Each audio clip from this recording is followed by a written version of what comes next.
Hello friends, this is Sushant. Welcome back to my channel. আজকের এই ভিডিওতে আমি আপনাদেরকে শেয়ার করব যে জিনিসটি, সেটি হচ্ছে আমরা যারা ফটোশপ ইউজ করি, ফটোশপে কি হয়, আমরা যদি বাংলা লিখতে যাই, বাংলা লিখতে গিয়ে অনেক সময় কি হয়, বাংলা লেখাটা ভেঙে চুরে যায়। যেমন তোমাদেরকে একটু দেখাই, যেমন আমরা ফটোশপটাকে ওপেন করে নিয়েছি। হ্যাঁ, ফটোশপ আমি যেটা ইউজ করছি সেটা হচ্ছে 2021 ভার্সানটা ইউজ করছি।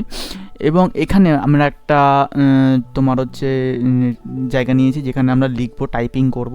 সেখানে কী করছি, আমরা সবার প্রথমে একটা লেয়ার ক্রিয়েট করছি। হ্যাঁ, লেয়ার ক্রিয়েট করার পর আমরা যদি এখানে হচ্ছে টি বলে অপশানটা যদি নিই, হ্যাঁ, নেওয়ার পরে আমরা যদি এখানে আমরা যদি কিছু লিখি এবং এখান থেকে আমাদের ভার্সানটা আমরা করে নেবো কি বাংলা। হ্যাঁ, বাংলা ফনেটিক্স, এটা আমাদের ইনবিল্ড কম্পিউটারের ভেতরেই থাকে। সেটা কীভাবে করতে হয় না পারলে তোমরা আমার চ্যানেলে ভিডিও আছে, দেখে নেবে কীভাবে করতে হয় এই জিনিসটা।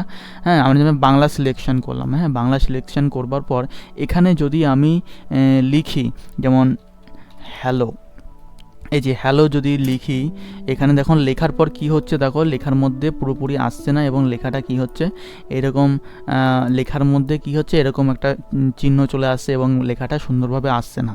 ঠিক আছে, এই প্রবলেমটাকে আমরা কিভাবে সলভ করব? ঠিক আছে, এই প্রবলেমটাকে সলভ করবার জন্য আমরা কি করব, এখানে আমাদের ফটোশপের এখানে কি একটা অপশান রয়েছে এডিট। হ্যাঁ, এডিট থেকে একদম নিচে দেখতে পাচ্ছ একটা অপশান, কি লেখা, প্রেফারেন্স। হ্যাঁ, এই প্রেফারেন্স থেকে আমরা চলে যাব জেনারেল অপশানে। হ্যাঁ, জেনারেল অপশানে যদি আমরা যাই, এই জেনারেল অপশান থেকে আমরা একটা নিচে একটা অপশান পাবো টাইপ। এই টাইপ অপশানে আমরা যাব। টাইপ অপশানে গিয়ে আমাদের এখানে দেখতে পাচ্ছ চুজ টেক্সট ইঞ্জিন অপশান। এখানে Latin and east Asia layout রয়েছে। এখানে তোমরা হচ্ছে এই অপশানটাকে সিলেকশন করবে। ওয়ার্ড রেডি লেআউট, এই অপশানটাকে তুমি সিলেকশন করে দেবে। সিলেকশন করে দেওয়ার পরে কি করবে, এটাকে ওকে করে দেবে। ওকে করে দেওয়ার পরও সবার প্রথমে কী করবে, এটাকে কেটে দেবে, পুরো ফটোশপটাকে কেটে দেবে। হ্যাঁ, পুরো ফটোশপটাকে কেটে দেওয়ার পর তারপরে আবার পুনরায় কী করবে, ফটোশপটাকে ওপেন করবে। চলো তাহলে ফটোশপটাকে ওপেন করে নিই। ফটোশপটাকে ওপেন করলাম এবং ওপেন করে একটা নিউ একটা ফাইল আমরা ক্রিয়েট করলাম। হ্যাঁ, ক্রিয়েট করার পর এখানে একটা লেয়ার ক্রিয়েট করলাম। হ্যাঁ, লেয়ার ক্রিয়েট করার পর আবার টেক্সট অপশানে রয়েছে, টেক্সট অপশানে গিয়ে আমরা এখানে গিয়ে লিখলাম হ্যালো। এবং দেখতে পাচ্ছ এই পুরো হ্যালো লেখাটা এবার সুন্দরভাবে চলে এসছে। হ্যালো সবাই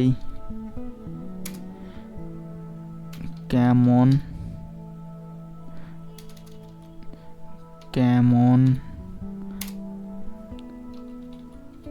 আছেন। দেখতে পাচ্ছেন এই পুরো লেখাটা কিন্তু সুন্দরভাবে চলে এসছে। কন্ট্রোল টি দিয়ে যদি করি, দেখতে পাচ্ছেন লেখাটা হ্যালো সবাই কেমন আছেন। ঠিক আছে, এখানে কিন্তু কোনো কিছু ভাঙছে না, সব কিছু সুন্দরভাবে নিয়েছে। এবং এখানে যদি আমরা বাংলা ফন্ট ইউজ করি বিভিন্ন রকমের, দেখতে পাবো যে আমাদের বিভিন্ন বাংলার যে ইউনিকোড যে ফন্টগুলো, সেই ফন্টগুলো কিন্তু দেখতে পাচ্ছেন কি সুন্দরভাবে সাপোর্ট করছে। এভরিথিং সব কিছুই কিন্তু সুন্দরভাবে সাপোর্ট করছে।